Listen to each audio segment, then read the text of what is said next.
শহীদ রাষ্ট্রপতি জিয়াউর রহমানের হাতে খনন করা উলাশী খাল পুনঃখননের জন্য আগামী ২৭ এপ্রিল যশোরের শার্শা যাবেন প্রধানমন্ত্রী। তার আগমন উপলক্ষে শুক্রবার দুপুর ২টার দিকে উলাশীর জিয়া খালের স্থান পরিদর্শন করেছেন পানি সম্পদ প্রতিমন্ত্রী ফরহাদ হোসেন আজাদ এমপি ও বিদ্যুৎ, জ্বালানি ও খনিজ সম্পদ মন্ত্রণালয়ের প্রতিমন্ত্রী অনিন্দ্য ইসলাম অমিত। এ সময় প্রতিমন্ত্রীদের সাথে ছিলেন যশোর জেলা প্রশাসক আশিক হাসান, পুলিশ সুপার সৈয়দ রফিকুল ইসলাম, যশোর জেলা বিএনপির সভাপতি অ্যাডভোকেট সৈয়দ সাবেরুল হক সাবু, যশোর জেলা পরিষদের প্রশাসক ও জেলা বিএনপির সাধারণ সম্পাদক দেলোয়ার হোসেন খোকন, শার্শা উপজেলা নির্বাহী কর্মকর্তা ফজলে ওয়াহিদ সহ বিএনপি ও অঙ্গ সংগঠনের বিভিন্ন পর্যায়ের নেতৃবৃন্দ।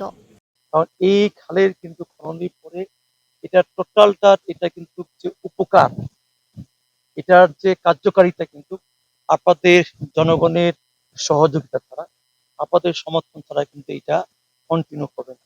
সেই ক্ষেত্রে আমি অত্র এলাকার প্রতি মানুষের কাছে আবেদন করছি, আমরা এই জন্যই যেখানে যে খাল খনন করতে যাই সেখানকার সাধারণ মানুষ দল মত ধর্ম বর্ণ সবাইকে সেখানে সম্পৃক্ত করবে।